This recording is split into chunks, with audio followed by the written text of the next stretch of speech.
get stumbled by change or drive the change, fixate on the vision, improve the customer experience, let people fail, hug, don't squeeze, pattern recognition across everything, get your team ready, get them steady, then go, build your strategy on things that don't change, and get dirty.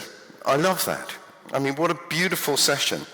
Okay, we now go into our next session, and this is about the power of influence and navigating the future of mobile marketing and brand collaboration. So for this session, we have two people who are going to be joining us.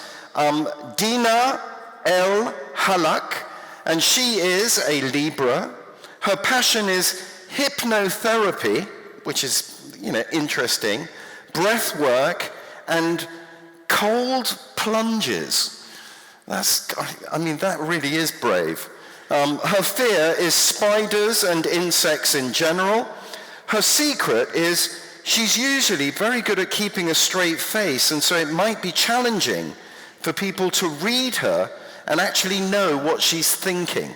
So that's a great insight. She's a good poker player. Now we also have with her Juanes Lopez Bedoya, and Juanes is a Cancer. He's a Cancer with the sun rising. He's passionate about creativity, wellness, and travel. His greatest fear is to ever live a life in fear, to love and live fearlessly.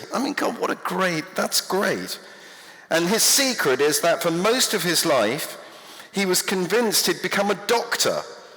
But at the very last moment, he took a sharp left turn and fell headfirst into the world of marketing. So he says he likes diagnosing things, just now it's brands and not people. So Juanes and Dina, please join us on stage. Welcome back. So, influencer marketing. It is no longer a nice to have, right? How many people in the audience today actually follows influencers? Show of hands. The whole room, I think. How many buy based on their influencers, advice? People, as they're leaving, they're just putting up their hands. Okay, great. So it is the last session. A lot of people will rush off, but for the people who are joining us, it's lovely to have you both with us today. And I'd like to explain what influencer marketing here is used as. It has become less of influence and more of content creation. So from a brand marketer perspective and then from an agency perspective, we'd like to discuss the different sides of influencer marketing and how it's changing and what it will look like in the future. So my first question, is authenticity dead? I'm being paid to advertise. Am I being true to who I am? And how will that resonate with the people following me? So maybe we can start with Dina. Introduce who you are and what you do as well. That would be lovely. Thank you so much. My name is Dina. I lead influencer marketing at Careem. To answer your question, I don't think authenticity is dead. I think it's in the hands of brands and agencies to fix it. I think content creators have the ability to be creative and really want to spread their wings and fly.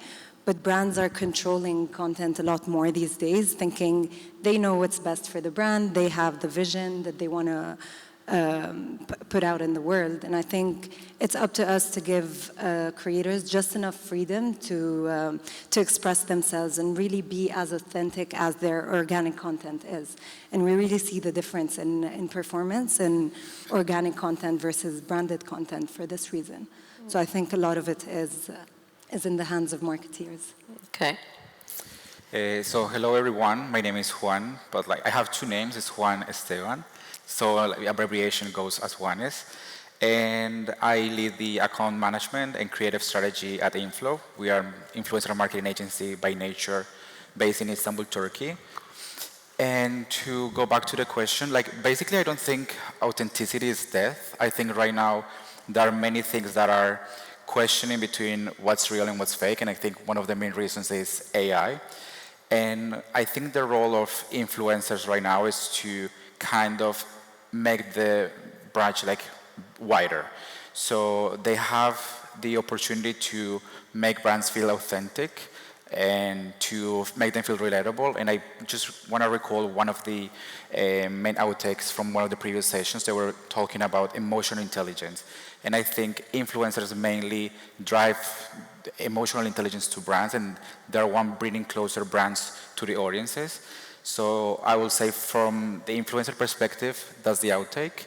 And I would say for influencers outtake, definitely we have to release as a brand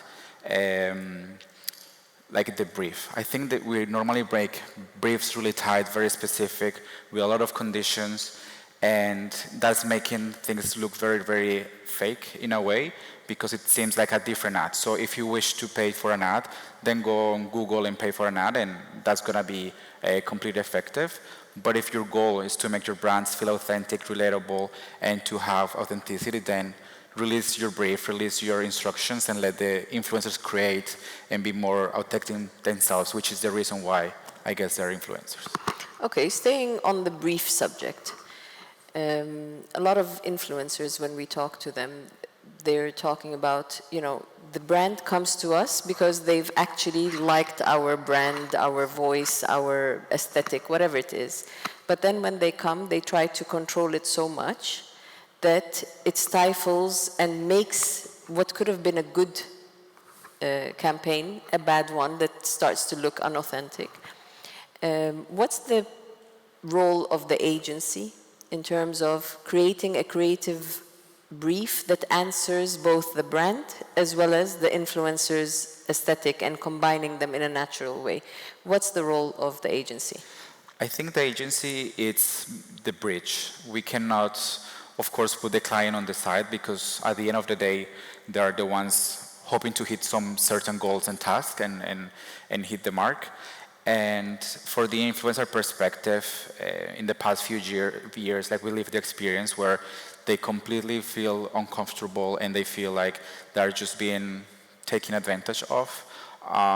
So as an agency, I think that our main goal is number one, to bridge like the two postures and perspectives, and to bring ours. Because as an agency, I don't want you to think we are just the one taking the talent and getting the cut. Like that will make no sense.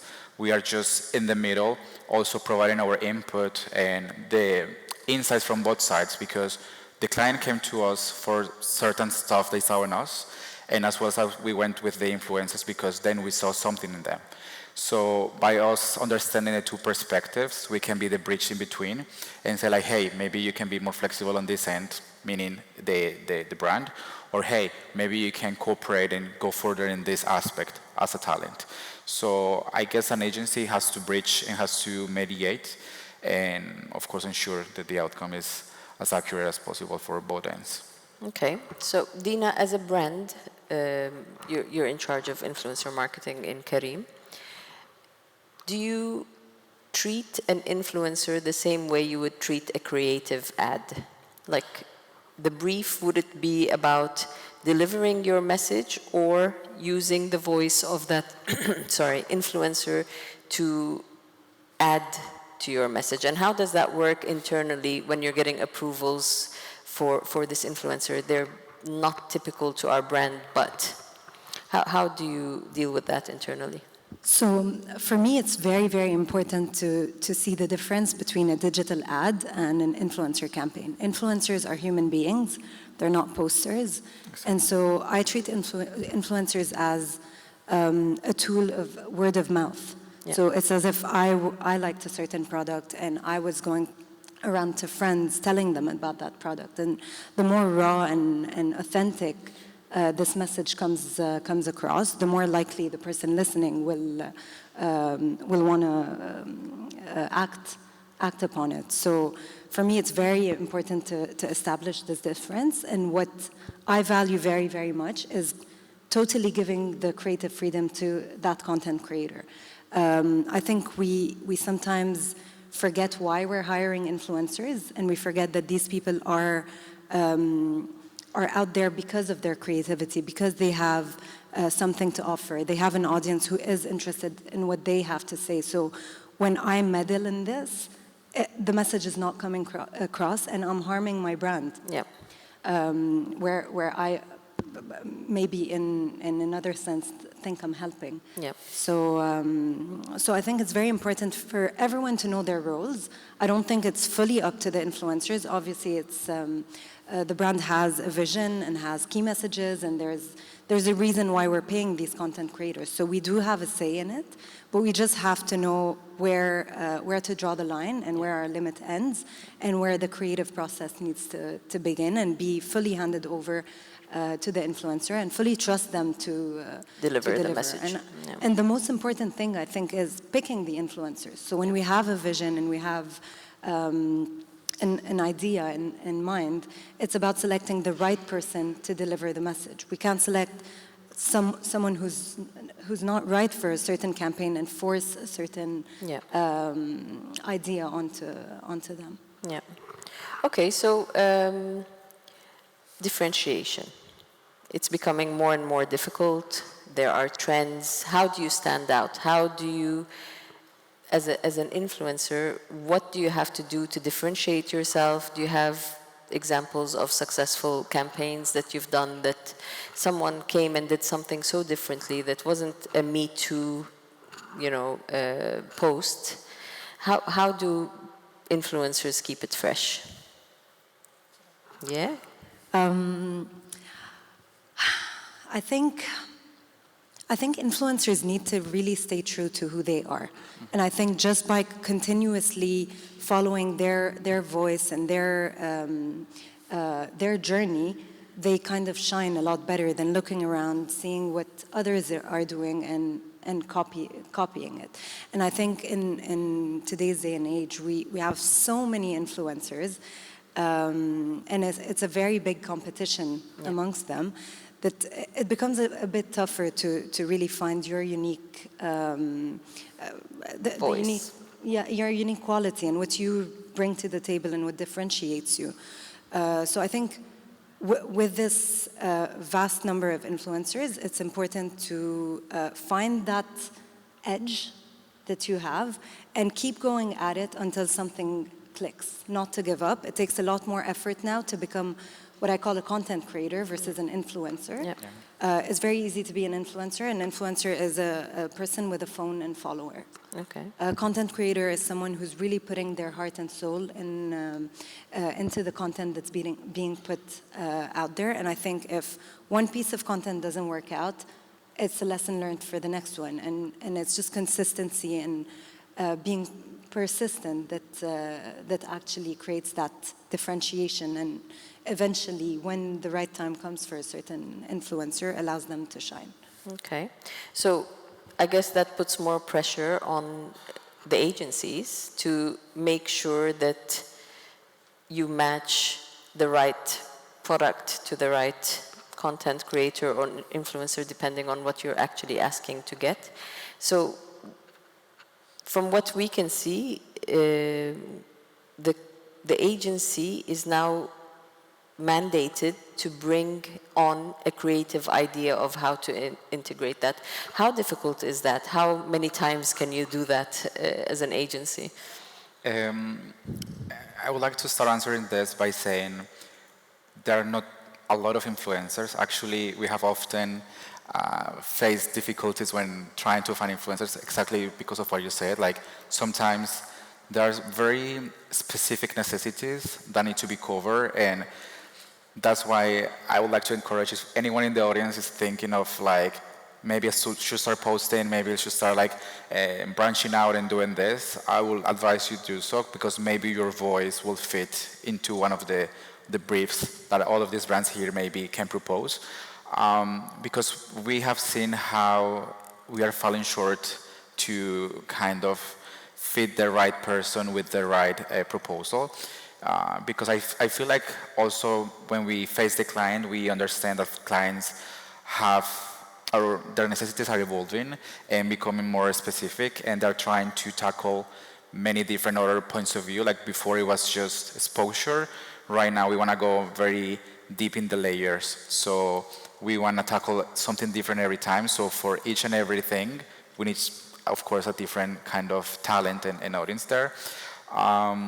So yeah, I think for us as a brand, it's putting more pressure because number one, we are falling behind on the number of quality content creators and influencers. And number two, our role as an agency is evolving, of course, into creativity. So the client itself, they have a proposal, then the influencer brings something to the table, which is their talent and their personalities, etc. And we kind of pull them together, like glue them together into a creative proposal and outcome. So yeah, definitely the role of an agency is also going in that way. Okay. So data versus creativity. So we have like the macro influencers, then we have the nano influencers, and the conversation now is actually very repeatedly going about how the future is more in nano and micro. What's going to happen to the macro influencers at that point? Well, I would say depending on the perspective that you review in the situation. So if you're basing your decision on whether go for like a macro influencer for a nano influencer is data, so you will think, okay, maybe out of this 1 million followers, 2% of engagement rate is fine, then I'm good to go ahead, but then I'm investing, let's say, whatever number, $5,000 for this. Whereas you go with a micro influencer that has 10, 15,000, and this person has an engagement rate. We've seen engagement rates of 20, 15%. So it's fully on you whether your campaign is going for a, let's call it personality, celebrity, or you want to penetrate a target audience or a niche. So I think it's depending on the objective and where you want to kind of split your approach. I wouldn't advise otherwise. It's just fully on the client. Let's say we see nano influencers on the rise just because, regarding my previous question, they're able to go deeper in the layers. So they're not superficial. They're just tackling different kind of necessities. So if that's where your campaign is going towards, then that will be my advice. Otherwise, go big or go home. How about from Karim's perspective, like, are you always mandated to use macro? Because you're a big company and you want a big voice. So is it always macro, or do you go for micro and smaller niche influencers and content creators? It's never one particular direction. So each campaign requires different criteria. So it really depends on what we're looking for a certain campaign. I think for micro versus macro, it's not about the number of followers anymore these days. It's about what's being put out there. And I think the rise of micro-influencers is the passion and the drive that they have to grow and become big public personalities. And just like a mega who's kind of hitting a plateau, what will give them that creative edge or that extra shine is to really put in the work and get creative, be consistent. And I think micro-influencers do that on a daily basis because they're just starting off, right? So that's where we see very niche, very particular content. Their audiences are very engaged because they have a very specific topic that they talk about. If they're a foodie, they're just talking about food. And they're talking about food very passionately, as opposed to a mega or a macro who sort of they get lost in what what fame is doing to them. Fame, I say that between brackets, but they start thinking they are famous personalities and they become entitled. And they lose what drove them to begin with. So I think we're always going to see this loop where The smaller ones are always driving to become bigger. As you get bigger, you sort of lose that momentum. Yeah. And I think it's unfortunate. Yeah, it is. It is. Okay, one last question. Some brands have adopted like partnership route with influencers or content creators. How effective is it in the long term? When does it become too repetitive? I don't want to see this anymore. You know, okay, you've been there, done that, move on. How do you deal with that with an agency, as an agency, like the brand saying, I want them, we were successful with them, go with them. But you know that it's not going to work so many times. So how do you deal with that as an agency? I think the whole brand ambassador kind of approach, it's really effective as long as, number one, you as a brand can provide differentiation and tools to the influencer to continue making it exciting for their audiences. Because if every time you're gonna just give them the bottle of water in front of you, then of course at a certain point they're gonna fall off a lot of resources. So indeed, it's gonna become repetitive and it's gonna become predictable. And I think having a brand ambassador is completely the opposite. Is you matching your brand at the same level of a person, and that matches their lifestyle, their excitements, their emotions, and kind of their fears at the same time. So being able as a brand to release your brand and give it to the influencer, and that they can enjoy and feel the brand throughout their regular daily life, it's I think what's needed, because sometimes we just don't want to release control and we just want to keep it branded very, very close to who we are as a brand. And influencers, of course, are creative people and they get burned out at some point. So releasing is always key for this. Have you done any long-term partnership with, like, how was the result of that? I strongly believe in long-term partnerships. I think for many reasons. The first reason is the more an influencer creates content for your brand, the more they understand your brand, the more they're sort of an extended arm of the brand, as opposed to just someone who is told to say something and said it. Yeah. You know, so I really believe in repeated content. I believe in nurturing these relationships. I think influencers really appreciate it when a brand sees them, appreciates the work, and this also helps the drive I was referring to, right? So I don't think it halts creativity. I think it actually enhances it. And another aspect of long-term partnerships that helps us a lot as brands, it's a lot tougher to work directly with influencers from a procurement perspective. Yeah. So when we're working with an agency, we go through the procurement process just once, Yeah. and the agency is handling the rest of the paperwork and everything that goes on behind the scenes. When you're working with influencers directly, it's each influencer is a supplier, and it's quite a headache. Yeah, it's a big to pain point get. for everyone, for all the brands. Yeah. Okay, so thank you very much. We're out of time. Thank you very much for being with us Thank today you. and for Thank talking you. about influencer marketing, and we hope to see you again. Of course. Thank you so much. Thank you so much. Thank you.